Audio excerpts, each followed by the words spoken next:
ഇന്ന് നമ്മൾ പ്രധാനമായും ചിന്തിക്കാൻ പോകുന്നത് യേശു ക്രിസ്തു തന്നെയാണോ യഹോവ എന്ന വിഷയത്തെക്കുറിച്ചാണ്. പലരും അത് മടിക്കുന്ന ഒരു വിഷയമാണ്, പലർക്കും അത് ഒരു മടുപ്പുളവാക്കുന്ന ഒരു വിഷയമാണ്. യേശു തന്നെയാണോ യഹോവ എന്ന് ചോദിക്കുമ്പോൾ പല ആളുകളുടെയും മനസ്സിൽ പലതാണ്. കാരണം തൃത്വക്കാരാണെങ്കിൽ അവർ പറയും അല്ല, കാരണം രണ്ടാമത്തെ വ്യക്തിത്വമാണ് യേശു. യഹോവ ആരാണ്? ഒന്നാമത്തെ വ്യക്തിത്വമാണെന്ന് തൃത്വക്കാർ പറയും, അല്ലെ? തൃത്വക്കാർ അങ്ങനെയാണ് പറയുന്നത്. അതേസമയം യഹോവ സാക്ഷികളാണെങ്കിൽ പറയും യേശു ഒരു പുത്രനാണ്, യഹോവയാണ് ദൈവമെന്ന് സാക്ഷികൾ പറയും, അല്ലെ? അപ്പം രണ്ടും വിശ്വസ്തങ്ങളായ ആൾക്കാരാണ് എന്നൊക്കെ പറഞ്ഞ് അവര് അങ്ങനെയും പറഞ്ഞ് തടി തപ്പുന്ന കാലഘട്ടമാണ് നമ്മളുടെ ഇടയിലൂടെ. അപ്പോൾ ബെന്തിക്കോസുകാരാണെങ്കിൽ യഹോവയാണോ എന്ന് ചോദിച്ചു കഴിഞ്ഞാൽ യഹോവയാണ് അവരുടെ ദൈവം എന്ന് പറയും. യേശുവാണ് അവരുടെ ദൈവം എന്ന് ചോദിച്ചാൽ യേശുവാണ് അവരുടെ ദൈവം എന്ന് പറയും. ചിലപ്പോൾ രണ്ടും ഒന്നാണെന്ന് ചോദിച്ചാൽ പറയും വ്യക്തികളാണെന്ന് പറയും, ചിലപ്പോൾ പറയും രണ്ടും ഒന്നാണെന്ന് പറയും. ഇങ്ങനെ പല തരത്തിലാണ് ഈ കാലങ്ങളിൽ നമ്മൾ ചിന്തിക്കുമ്പോൾ പല തരത്തിലുള്ള ഉത്തരങ്ങളാണ്. ദൈവത്തെക്കുറിച്ച് അറിയാതെ വളരെയധികം ബുദ്ധിമുട്ടുന്ന ഒരു ലോകത്താണ് ഇന്ന് നമ്മളെല്ലാവരും ജീവിക്കുന്നെന്നുള്ള ഒരു സത്യമാണ് നമുക്ക് കാണാനായിട്ട് സാധിക്കുന്നത്, അല്ലെ? അപ്പം ദൈവം തൃത്വമാണ്, അല്ലെ? തൃത്വമാണെന്ന് പറയുന്നവർക്ക് അവിടെ യഹോവയെന്നോ യേശുവെന്നോ മെൻഷൻ ചെയ്യേണ്ട കാര്യമില്ല. കാരണം അവരെ സംബന്ധിച്ചിടത്തോളം മൂന്ന് ദൈവങ്ങളും മൂന്ന് വ്യക്തികളും ചേർന്ന്, അല്ലെങ്കിൽ ദൈവത്തിനകത്ത് മൂന്നാളത്വങ്ങൾ അടങ്ങിയിരിക്കുന്നു എന്നുള്ളതാണ്, അല്ലെ? അതിനെക്കുറിച്ച് നമ്മൾ കഴിഞ്ഞ എപ്പിസോഡിൽ നമ്മൾ സംസാരിച്ചിരുന്നു. കാരണം ദൈവത്തിനകത്ത് മറ്റൊരാളില്ല എന്നും ദൈവം തന്നെ സാക്ഷ്യപ്പെടുത്തുന്നു എന്നുള്ള കാര്യവും നമ്മൾ കഴിഞ്ഞ എപ്പിസോഡിൽ യെശയ്യാവിന്റെ പ്രവചനത്തിൽ, അല്ലെങ്കിൽ യെശയ്യാവ് പ്രവാചകൻ എഴുതി വെച്ചിരിക്കുന്ന കാര്യത്തെക്കുറിച്ച് നമ്മൾ ചിന്തിച്ചിരുന്നു. നമ്മൾ പ്രധാനമായും ചിന്തിക്കുന്നത് യഹോവ തന്നെയാണോ യേശു ക്രിസ്തു, അല്ലെ? യഹോവ തന്നെയാണോ യേശു ക്രിസ്തു എന്ന് ചോദിക്കുമ്പോൾ പല ആളുകളും പല അഭിപ്രായങ്ങളാണ്. യേശു ക്രിസ്തുവിനെ പുത്രനായിട്ട് മാത്രമേ പലർക്കും കാണാൻ പറ്റുകയുള്ളൂ. പക്ഷെ യേശു ക്രിസ്തു ദൈവമാണെന്ന് അംഗീകരിക്കപ്പെടുകയും വേണം എന്നുള്ളതാണ് പല കൂട്ടരുടെയും വാദഗതി എന്നുള്ളതാണ്. അപ്പൊ നമ്മൾ സങ്കീർത്തനങ്ങളുടെ പുസ്തകം 23:1 നമ്മൾ വായിക്കുമ്പോൾ, സങ്കീർത്തനങ്ങളുടെ പുസ്തകം 23:1 ഞാൻ നിങ്ങളുടെ അറിവിന് വേണ്ടി വായിക്കുന്നതാണ്. എല്ലാവർക്കും അറിയാവുന്ന ഒരു വാക്യമാണ്. 21 അധ്യായം 1 വാക്യത്തിൽ അവിടെ രേഖപ്പെടുത്തിയിരിക്കുകയാണ്, യഹോവ എന്റെ ഇടയനാകുന്നു, എനിക്ക് മുട്ട് ഉണ്ടാകുകയില്ല. അപ്പൊ യഹോവ എന്നാണ് അവിടെ രേഖപ്പെടുത്തിയിരിക്കുന്നത്, അല്ലെ? പുതിയ നിയമത്തിൽ വരുമ്പോൾ ആരാണ് നമ്മുടെ ഇടയൻ, അല്ലെ? അപ്പൊ പുതിയ നിയമത്തിലേക്ക് വന്നപ്പോൾ യഹോവ മാറി യേശു ക്രിസ്തുവായി. അതാണ് പലർക്കും വിഷമം ഉളവാക്കുന്നത്. കാരണം രണ്ട് പേരാണ് എന്നുള്ള ഒരു കാര്യമാണ്. ഇപ്പൊ ഇസ്രായേലിനെ സംബന്ധിച്ചോളം ഞാൻ കഴിഞ്ഞ എപ്പിസോഡിൽ പറഞ്ഞു അവരുടെ ദൈവം ആരാണ്? ഏകനാണ്. അപ്പൊ ഏകനായ ദൈവത്തിൽ മൂന്ന് വ്യക്തിത്വങ്ങൾ ഉണ്ടെന്നോ മൂന്നാൾക്കാരുണ്ടെന്നോ അവര് വിശ്വസിച്ചിരുന്നില്ല. അവരോട് ഇനി വിശ്വസിക്കാനും പോകുന്നില്ല. കാരണം അവരെ സംബന്ധിച്ചിടത്തോളം എന്താണ്? അവരുടെ ദൈവം ഏകനാണെന്നാണ് അവരെ മോശ പഠിപ്പിച്ചതും അവരുടെ ഗ്രന്ഥങ്ങളിലും ഒക്കെ രേഖപ്പെടുത്തിയിരിക്കുന്നത്. എന്താണ്? ദൈവം ഏകനാണ് എന്ന് തന്നെയാണ്. ആ ഏക ദൈവത്തിലായിരുന്നു അവർ വിശ്വസിച്ചിരുന്നത്. അപ്പൊ പുതിയ നിയമത്തിൽ നമ്മൾ വരുമ്പോ പുതിയ നിയമത്തിൽ നമ്മൾ വായിക്കുമ്പോൾ, പുതിയ നിയമം നമ്മൾ യോഹന്നാന്റെ സുവിശേഷം 10:11 വരുമ്പോഴാണ് അവിടെ ഈ പ്രസ്താവന ഒന്നുകൂടി എടുത്തു പറഞ്ഞിരിക്കുകയാണ്. 11-ാമത്തെ വാക്യത്തിൽ, ഞാൻ നല്ല ഇടയനാകുന്നു, നല്ല ഇടയൻ ആടുകൾക്ക് വേണ്ടി തന്റെ ജീവനെ കൊടുക്കുന്നു. അത് ശ്രദ്ധിക്കേണ്ട ഒരു കാര്യമാണ്. കാരണം യഹോവയായ ദൈവം മറ്റൊരാളാണെങ്കിൽ എന്തിനാണ് യേശു ക്രിസ്തു ഭൂമിയിൽ വന്നപ്പോ താൻ പറയുകയാണ് താനാണ് ഇടയൻ, വേറൊരു ഇടയൻ ഇല്ല എന്നുള്ള രീതിയിലാണ് താൻ പറയുന്നത്. അപ്പൊ നമ്മളൊരു കാര്യത്തിൽ ചിന്തിക്കുമ്പം പഴയ നിയമത്തിലെ ആടുകളുടെ ഇടയൻ യഹോവയാണെങ്കിൽ പുതിയ നിയമത്തിലെ ഇടയൻ യേശു ക്രിസ്തു. അപ്പൊ രണ്ട് ഇടയന്മാരോ? വളരെ ചിന്തിക്കേണ്ട ഒരു വസ്തുത കൂടിയാണത്. അത് ചിന്തിക്കാതെ വീണ്ടും വീണ്ടും അതിനെക്കുറിച്ച് പറയുകയാണ്. അപ്പം സഭയാണ് മണവാട്ടി എന്ന് പറയുമ്പോൾ തന്നെ യഹോവയെ ഭർത്താവെന്നും പല ഭാഗത്തും വിളിച്ചിട്ടുള്ളതായിട്ട് നമുക്ക് കാണാൻ കഴിയുന്നു. അപ്പൊ രണ്ട് മണവാളന്മാർ നമുക്കുണ്ടോ? ഇല്ല. അപ്പോൾ അവിടെയും ചിന്തിക്കേണ്ട ഒരു കാര്യം, യഹോവ തന്നെയാണോ യേശു ക്രിസ്തു? കാരണം നമ്മൾ മുന്നോട്ട് ഓരോ വാക്യങ്ങൾ നമ്മൾ വായിക്കുമ്പോ 10:11 നമ്മൾ വായിച്ചു, യേശു ക്രിസ്തു എന്താണ് സ്വയമായി ആ ഇടയത്വത്തിൽ താൻ ഏറ്റെടുക്കുന്നു അല്ലെ? യേശു ക്രിസ്തു ആ 23:1 ദാവീദ് പറഞ്ഞ ആ ഇടയ താനാണ് എന്ന് അവിടെ പറയുകയാണ്. അതെങ്ങനെയാണ് ശരിയാവുക അല്ലേ? തൃത്വക്കാർക്കാണെ രണ്ടുപേരാണ് ഇവർ രണ്ടുപേരും രണ്ട് വ്യക്തിത്വങ്ങളാണ്. അപ്പൊ രണ്ടിടയന്മാരോ തൃത്വക്കാർക്ക്? വളരെ ചിന്തിക്കേണ്ട ഒരു വസ്തുത തന്നെയാണ് അവിടെ മനസ്സിലാക്കുന്ന പ്രധാനമായ കാര്യമെന്ന് പറയുന്നു. ഞാൻ യെശയ്യാവിന്റെ പുസ്തകം 66 അധ്യായം അതിന്റെ 5 വാക്യത്തിലേക്ക് ഞാൻ നിങ്ങളുടെ ശ്രദ്ധയെ ക്ഷണിക്കുകയാണ്. 66 അധ്യായം അതിന്റെ 5 വാക്യത്തിൽ ഇങ്ങനെ കാണുന്നു: യഹോവയുടെ വചനത്തിങ്കിൽ വിറയ്ക്കുന്നവരെ അവന്റെ വചനം കേട്ടുകൊള്ളുവിൻ. നിങ്ങളെ പകച്ച് എന്റെ നാമം നിമിത്തം നിങ്ങളെ പുറത്താക്കി കളയുന്ന നിങ്ങളുടെ സഹോദരന്മാർ ഞങ്ങളുടെ സന്തോഷം കണ്ട് രസിക്കേണ്ടതിന് യഹോവയിൽ മഹത്വീകരിക്കട്ടെ എന്ന് പറയുന്നുവല്ലോ, എന്നാൽ അവർ ലജ്ജിച്ചു പോകും.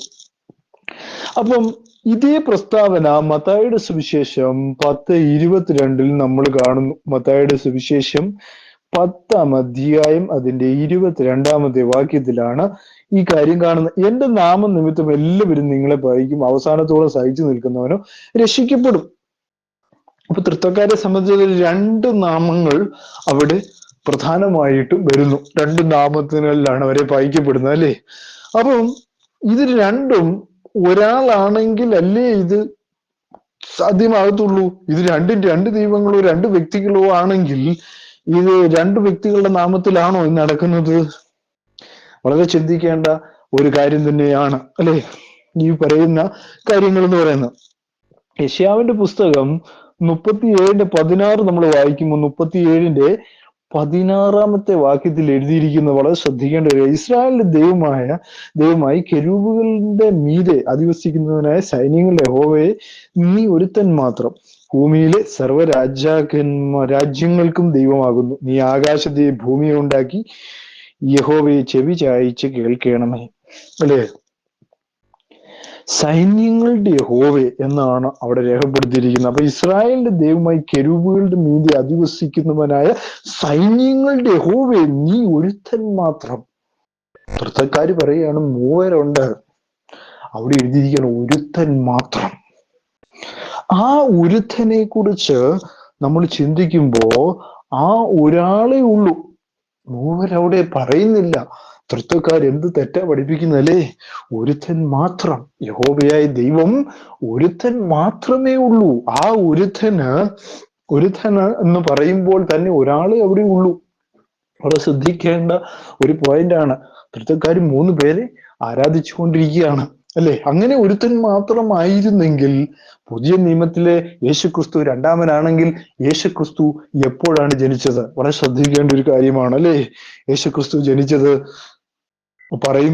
പറഞ്ഞു വരുമ്പോ എന്ത് ചെയ്യണം? പുതിയ നിയമത്തിലെ യേശുക്രിസ്തു ഉള്ളൂ. അപ്പം അതിനു മുമ്പ് യേശുക്രിസ്തു ഇല്ല. പക്ഷെ അതിന് പ്രധാന ഉദാഹരണം പറയേണ്ടത്, യഹൂദന്മാര് ചോദിക്കുമ്പോൾ പറയുന്നു, നീ അബ്രഹാമിന് മുമ്പ് ഉണ്ടോ എന്ന് ചോദിക്കുമ്പോൾ യേശുക്രിസ്തു പറയുന്നു, ഞാൻ ഉണ്ട് എന്ന് യേശുക്രിസ്തു സമ്മതിക്കുന്നുണ്ട്. അപ്പൊ പിന്നെ എങ്ങനെ ഈ ഒരുത്തനാകുന്നത്? വളരെ ശ്രദ്ധിക്കേണ്ട ഒരു കാര്യമാണ്. ഞാൻ അബ്രഹാമിന് മുമ്പേ ഉണ്ട്, എനിക്ക് അബ്രഹാമിനെ അറിയാം. കാരണം നിങ്ങൾ എന്നെ അറിഞ്ഞിരുന്നെങ്കിൽ പിതാവിനെ അറിയായിരുന്നു, പിതാവിനെ നിങ്ങൾ അറിഞ്ഞിരുന്നെങ്കിൽ എന്നെയും അറിയുമായിരുന്നു എന്നും യേശുക്രിസ്തു പ്രസ്താവിക്കുന്നു. അപ്പൊ ഈ പ്രസ്താവനകളിൽ നിന്നെല്ലാം മനസ്സിലാക്കുന്നത് എന്താ? ഒരുത്തൻ മാത്രമേ ഉള്ളൂ. യെശയ്യാവിന്റെ പുസ്തകം 25:9 നമുക്കൊന്ന് വായിക്കാം. 25:9 9 വാക്യത്തിലേക്ക് വരികയാണ്. യെശയ്യാവിന്റെ പുസ്തകം 25:9. യെശയ്യാവ് 25:9 വാക്യം. 9 വാക്യത്തിൽ കാണുന്നു, 9 വാക്യത്തിൽ രേഖപ്പെടുത്തിയിരിക്കുകയാണ്, അന്നാളിൽ ഇതാ നമ്മുടെ ദൈവം, അവനത്രേ നാം കാത്തിരുന്നത്, അവൻ വന്ന് നമ്മെ രക്ഷിക്കും. അവൻ തന്നെ യഹോവ, അവനത്രേ നാം കാത്തിരുന്നത്, അവന്റെ രക്ഷയിൽ നമുക്ക് ആനന്ദിച്ച് സന്തോഷിക്കാം. അപ്പൊ വളരെ വ്യക്തമായിട്ട് അവിടെ എഴുതിയിരിക്കുകയാണ്, യഹോവ തന്നെ വന്ന് രക്ഷിക്കും. അപ്പൊ നാം മുമ്പേ വായിച്ചത് എന്താ? ഒരുത്തൻ മാത്രമേ ഉള്ളൂ, ആ ഒരുത്തൻ എന്ന് പറയുന്ന ആ ദൈവം വന്ന് രക്ഷിക്കും എന്ന് വളരെ വ്യക്തമായിട്ട് അവിടെ രേഖപ്പെടുത്തി വെച്ചിട്ടും പുതിയ നിയമത്തിൽ വന്നപ്പോൾ അതാ രണ്ടാമൻ വന്നു, തൃത്വത്തിലെ രണ്ടാമൻ വന്നു രക്ഷിച്ചു എന്ന് പറഞ്ഞ് തൃത്വക്കാർ പഠിപ്പിച്ചുകൊണ്ടിരിക്കുമ്പോൾ അവിടെ മറ്റടുത്ത് യഹോവ സാക്ഷി പഠിപ്പിക്കുകയാണ്. മറ്റേ സ്ഥലത്ത് യഹോവ സാക്ഷി പഠിപ്പിക്കുകയാണ്. എന്താ പഠിപ്പിക്കുന്നത്? അത് വെറും പുത്രനാണ്, സൃഷ്ടിയാണ്. കാരണം ദൈവത്വമില്ലാത്ത ഒരു ദൈവത്തിന്റെ ഒരു പുത്രൻ, അല്ലെങ്കിൽ ദൈവം നിർമ്മിച്ച ഒരു പുത്രൻ എന്ന് അവർ പഠിപ്പിച്ചുകൊണ്ടിരിക്കുന്നു. അപ്പം ഇതിൽ നമ്മൾ മനസ്സിലാക്കേണ്ട കാര്യം എന്താണ്? ദൈവം ഒരുവനേ ഉള്ളൂ. ആ ദൈവം ഇറങ്ങി വന്ന രക്ഷിക്കുമെന്നാണ് പറഞ്ഞത്. ദൈവം അല്ലെ, എബ്രായ ലേഖനത്തില് പൗലോസ് അപ്പോസ്തലൻ പറഞ്ഞ എന്താണ്? മക്കൾ ജഡരക്തങ്ങളോട് കൂടിയവരായതുകൊണ്ട് അവനും അവരെ പോലെ ആയി. ആര്? പിതാവായ ആ ദൈവം മനുഷ്യനായി തീർന്നു, അല്ലെങ്കിൽ ജഡത്തിൽ വെളിപ്പെട്ടു, അല്ലെങ്കിൽ ജഡത്തിൽ അവതരിച്ചു, അല്ലെങ്കിൽ ജഡത്തിൽ വെളിപ്പെടുകയുണ്ടായി. അതാണ് പൗലോസ് അപ്പോസ്തലൻ പറഞ്ഞതിന്റെ പൊരുള്, അല്ലേ? പിതാവായ ഏക ദൈവമേ നമുക്കുള്ളൂ, പുത്രനായ ഒരു ദൈവം ഉണ്ടെന്നാണ് പലരും പഠിപ്പിക്കുന്നത്. പുത്രനായ ഒരു ദൈവമുണ്ട്, പരിശുദ്ധാത്മാവ് ഒരു ദൈവമുണ്ട്, അങ്ങനെ 3 ദൈവങ്ങളുണ്ട്, 3 വ്യക്തികളുണ്ട് എന്നൊക്കെ പറയുകയാണ്. ഈ സങ്കീർത്തനങ്ങളുടെ പുസ്തകം 24:8 നമ്മൾ വരുമ്പോ, സങ്കീർത്തനങ്ങളുടെ പുസ്തകം 24-ാം അധ്യായം അതിന്റെ 8-ാമത്തെ വാക്യം, മഹത്വത്തിന്റെ രാജാവാർ ബലവാനും വീരനുമായ യഹോവ, യുദ്ധവീരനുമായ യഹോവ തന്നെ. മഹത്വത്തിന്റെ രാജാവാര് അല്ലെ? മഹത്വത്തിന്റെ രാജാവ് ബലവാനും വീരനുമായ യഹോവ, യുദ്ധവീരനായ യഹോവ തന്നെ എന്ന് അവിടെ പറയുന്നു. ഇനി 1 കൊരിന്ത്യർ 2:8 നമ്മൾ വായിക്കുന്നു. 1 കൊരിന്ത്യർ 2-ാം അധ്യായം അതിന്റെ 8-ാമത്തെ വാക്യം. ഈ 8-ാമത്തെ വാക്യത്തിൽ വരുമ്പോൾ, 8-ാമത്തെ വാക്യത്തിൽ എഴുതിയിരിക്കുകയാണ്, അത് ഈ ലോകത്തിന്റെ പ്രമുഖന്മാർ ആരും അറിഞ്ഞില്ല. അറിഞ്ഞിരുന്നുവെങ്കിൽ അവർ തേജസ്സിന്റെ കർത്താവിനെ ക്രൂശിക്കുകയില്ലായിരുന്നു. എന്താണ് ഈ തേജസ്? അല്ലെ, തേജസ്സിന്റെ കർത്താവ്. അപ്പൊ ദൈവത്തിന് മാത്രം നൽകിയിരുന്ന പേരാണ് പൗലോസ് യേശുവിന് നൽകുന്നത്, അല്ലെ? പൗലോസ് അപ്പോസ്തലനെ കുറിച്ച് പഠിക്കുമ്പോ എന്താണ് നമ്മൾ മനസ്സിലാക്കേണ്ടത്? ഗമാലിയലിന്റെ പാദപീഠത്തിലിരുന്ന് ന്യായപ്രമാണം മുഴുവൻ അരക്കി കോലിക്ക് പഠിച്ചവനാ. അവൻ പറയുകയാണ് തേജസ്സിന്റെ കർത്താവിനെ ക്രൂശിക്കുകയില്ലായിരുന്നു. കാരണം ഒരു കാലത്ത് യേശു കർത്താവിന്റെ നാമം പറയുന്നവരെ ഉപദ്രവിക്കുന്ന സ്വഭാവമുള്ളവനായിരുന്നു ശൗൽ. അവനാണ് പിന്നീട് പൗലോസായി മാറിയത്. വളരെ ശ്രദ്ധിക്കേണ്ട ഒരു കാര്യമാണ് പ്രിയ സഹോദരങ്ങളെ. അവൻ പറയുകയാണ് ഈ യേശു കർത്താവ് തേജസ്സിന്റെ കർത്താവായിരുന്നു. തേജസ്സിന്റെ കർത്താവ് ആരായിരുന്നു? തേജസ്സിന്റെ യഹോവയായിരുന്നു. അതായിരുന്നു അവൻ പറഞ്ഞത്. കാരണം ഈ യഹോവയും യേശുവും ഒരാളാണ് എന്ന് അവനെ വാക്യത്തിലൂടെ വ്യക്തമാക്കി നമ്മുടെ മുമ്പിൽ അവതരിപ്പിക്കുകയാണ്. വളരെ ശ്രദ്ധിക്കേണ്ട ഒരു പോയിന്റാണ്, അല്ലേ? സങ്കീർത്തനം 24:10 മഹത്വത്തിന്റെ രാജാവ് എന്ന് വിളിച്ചിരിക്കുകയാണ്, അല്ലേ? അപ്പൊ കർത്താവായ യേശു ക്രിസ്തു മഹത്വത്തിന്റെ രാജാവാണ്. യേശു തന്നെ ദൈവമെന്ന് സാക്ഷ്യപ്പെടുത്തുന്നു എന്നുള്ളതാണ്, അല്ലെ? യേശു തന്നെ ദൈവമാണ്. ആ ദൈവം മനുഷ്യനായി ഭൂമിയിൽ ഇറങ്ങി വന്ന നമ്മുടെ പാപത്തിന്റെ പരിഹാരത്തിനായി ക്രൂശിൽ മരിച്ചു എന്ന് വളരെ വ്യക്തമായി പൗലോസ് അപ്പോസ്തലൻ രേഖപ്പെടുത്തി വച്ചിരിക്കുകയാണ്, അല്ലെ? ആ വാക്യത്തിൽ വളരെ വ്യക്തമായി തേജസ്സിന്റെ കർത്താവിനെ അവർ ക്രൂശിക്കുകയില്ലായിരുന്നു. കാരണം വന്നത് സർവലോകങ്ങൾക്ക് മുമ്പ്, അല്ലെ? ലോകങ്ങൾക്ക് മുമ്പ്, അതായത് മനുഷ്യനെ ഉണ്ടാക്കിയ മനുഷ്യരുടെ പിതാവായ ഏക ദൈവം മനുഷ്യനായിട്ട് ഭൂമിയിൽ ഇറങ്ങി വന്നു എന്നുള്ള കാര്യമാണ് അവിടെ രേഖപ്പെടുത്തിയിരിക്കുന്നത്, അല്ലെ? അപ്പൊ തേജസ്സായിരുന്ന കർത്താവിനെ ക്രൂശിച്ചു എന്നാണ് അപ്പോസ്തലനായ പൗലോസ് പറയുന്നത്. അപ്പോസ്തലനായ പൗലോസിന് തൃത്വവുമില്ല, മൂന്ന് വ്യക്തികളുമില്ല, മൂന്ന് ദൈവങ്ങളുമില്ല. അവിടെ ശ്രദ്ധിക്കേണ്ട ഒരു കാര്യമാണ്. അതുകൊണ്ട് തന്നെയാണ് തേജസ്സിന്റെ കർത്താവെന്ന് അവൻ അവിടെ പറയുന്നത്. അല്ലേ? വളരെ ശ്രദ്ധിക്കേണ്ട ഒരു കാര്യമാണ്. സങ്കീർത്തനങ്ങൾ 18:31 നമ്മൾ വായിക്കുമ്പോ, സങ്കീർത്തനങ്ങൾ 18-ാം അധ്യായം അതിലെ 31-ാമത്തെ വാക്യത്തിൽ നമ്മൾ കാണുന്ന 31-ാമത്തെ വാക്യത്തിൽ എഴുതുക, യഹോവയല്ലാതെ ദൈവം ആരുള്ളൂ? നമ്മുടെ ദൈവം ഒഴികെ പാറയാരുള്ളൂ. അത് ശ്രദ്ധിക്കേണ്ട ഒരു കാര്യം അല്ലേ? ഇവിടെ യഹോവയെ എന്ത് ചെയ്തേക്കാണ്? യഹോവയെ പാറ ആരുള്ളൂ എന്നാണ് അവിടെ രേഖപ്പെടുത്തിയിരിക്കുന്നത്. അപ്പൊ പാറയായ ദൈവം, അല്ലേ? അപ്പം പൗലോസ് അപ്പോസ്തലൻ 1 കൊരിന്ത്യർ 10:4 രേഖപ്പെടുത്തിയിരിക്കുകയാണ്. 1 കൊരിന്ത്യർ 10:4 10-ാം അധ്യായം 4-ാമത്തെ വാക്യത്തിൽ രേഖപ്പെടുത്തിയിരിക്കുന്നു, എല്ലാവരും ഒരേ ആത്മീയ പാനീയം കുടിച്ചു, അവരെ അനുഗമിച്ച ആത്മീയ പാറയിൽ നിന്നല്ലോ അവർ കുടിച്ചത്, ആ പാറ ക്രിസ്തു ആയിരുന്നു എന്ന് അപ്പോസ്തലൻ അവിടെ രേഖപ്പെടുത്തിയിരിക്കുന്നു. അല്ലേ? അപ്പൊ യഹോവയെ പഴയ നിയമം പാറയായി രേഖപ്പെടുത്തിയിരിക്കുമ്പോൾ, പുതിയ നിയമത്തിലെ യേശു ക്രിസ്തുവിനെ പാറയായി സാമ്യപ്പെടുത്തിയിരിക്കുമ്പോൾ, യഹോവ തന്നെ ആയിരുന്നു യേശു ക്രിസ്തു എന്ന ആ ഒരു ഉറപ്പിലേക്ക് നമുക്ക് എത്തിച്ചേരുവാൻ സാധിക്കുന്നു എന്നുള്ളതാണ് അപ്പോസ്തലൻ പറഞ്ഞത്. അത് തന്നെയാണ് കാരണം ദൈവത്തിന്റെ ജഡത്തിലുള്ള വെളിപ്പാട്. പൗലോസ് അപ്പോസ്തലന് 3 ദൈവങ്ങളോ 3 വ്യക്തികൾ കൂടുന്ന ദൈവമോ അപ്പോസ്തലന് ഉണ്ടായിരുന്നില്ല എന്നുള്ള കാര്യം വളരെ വ്യക്തമാണ് പ്രിയ സഹോദരങ്ങളെ. അതുകൊണ്ട് തന്നെയാണ് അവന് വചനം എഴുതുമ്പോൾ അങ്ങനെ തന്നെ എഴുതിയിരിക്കുന്നത്. അല്ലെ? 25:4 നമുക്കൊന്നുകൂടെ പോകാം. യെശയ്യാവിന്റെ പുസ്തകം 25:4 നമുക്കൊന്ന് പോകാം. അല്ലെ? 25:4 പറയുന്നു, എന്താണ് 4-ാമത്തെ വാക്യത്തിൽ പറയുന്നത്? 4-ാമത്തെ വാക്യത്തിൽ യെശയ്യാവിന്റെ പുസ്തകം 25:9 വാക്യത്തിൽ പറയുകയാണ്, അന്നാളിൽ ഇതാ നമ്മുടെ ദൈവം, അവനത്രേ നമ്മെ കാത്തിരുന്നത്, അവൻ വന്ന് നമ്മെ രക്ഷിക്കും. കാരണം ദൈവം വന്ന് രക്ഷിക്കും എന്നാണ് വളരെ വ്യക്തമായി രേഖപ്പെടുത്തിയിരിക്കുന്നത്. അല്ലെ? ഞാൻ ഒരു വാക്യം കൂടെ വായിക്കാം. യെശയ്യാവിന്റെ പുസ്തകം 9-ാം അധ്യായം അതിന്റെ 6-ാമത്തെ വാക്യം. 6-ാമത്തെ വാക്യത്തിൽ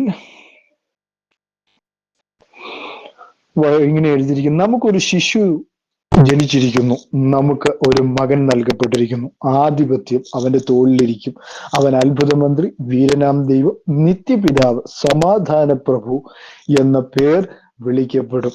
അപ്പൊ നമുക്ക് വേണ്ടി ഇറങ്ങി വന്നവൻ ആരായിരുന്നു? സാക്ഷാൽ ദൈവം മനുഷ്യനായി ജഡത്തിൽ വെളിപ്പെട്ട യേശു ക്രിസ്തു ആണ് നമുക്കായി ഇറങ്ങി വന്നത്. അല്ലേ? അവൻ തന്നെയാണ് ഇറങ്ങി വന്നത്, വേറെ ആരുമായിരുന്നില്ല എന്നാണ് യെശയ്യാവ് പ്രവചിക്കുകയാണ്. കർത്താവായ യേശു ക്രിസ്തു ജനിക്കുന്നതിന് മുമ്പേ യെശയ്യാ പ്രവാചകൻ ഈ പ്രവചനം എഴുതി വെച്ചിരിക്കുകയാണ് മനസ്സിലാക്കാൻ വേണ്ടി. അവിടെ പറഞ്ഞിരിക്കുകയാണ്, അവൻ നിത്യപിതാവാണ്. പലരും പറയാൻ നിത്യതയുടെ ദൈവമാണ്, നിത്യപുത്രനാണെന്ന് പറയുന്നവരുണ്ട്. പക്ഷെ അവൻ നിത്യപിതാവ് എന്നാണ് അവനെ കുറിച്ച് എഴുതിയിരിക്കുന്നത്. അല്ലെ? അല്ലാതെ 2 പേരാണെന്നുള്ള അർത്ഥത്തിലാണോ എഴുതിയിരിക്കുന്നത്? അല്ല. അപ്പോ നമ്മളെല്ലാം പീലിപ്പോസിനെ പോലെയാ. യോഹന്നാന്റെ സുവിശേഷം 14-ാം അധ്യായത്തില്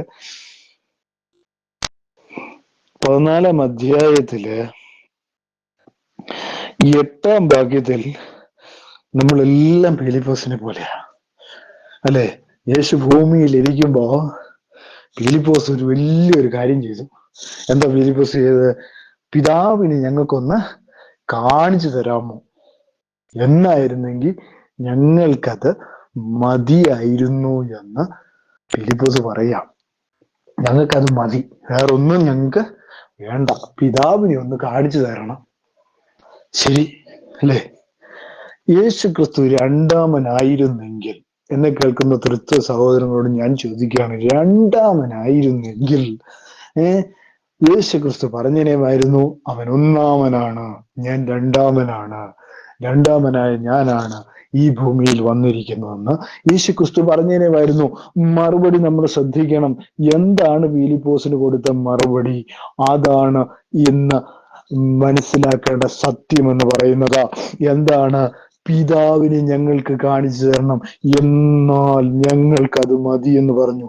യേശു അവനോട് പറഞ്ഞതാ, ഞാൻ ഇത്രയും കാലം നിങ്ങളോട് കൂടെ ഇരുന്നിട്ടും നീ എന്നെ അറിയുന്നില്ലയോ ഫിലിപ്പോസേ? ഒന്നാമത്തെ കാര്യം യേശുക്രിസ്തു പറഞ്ഞ എന്താ?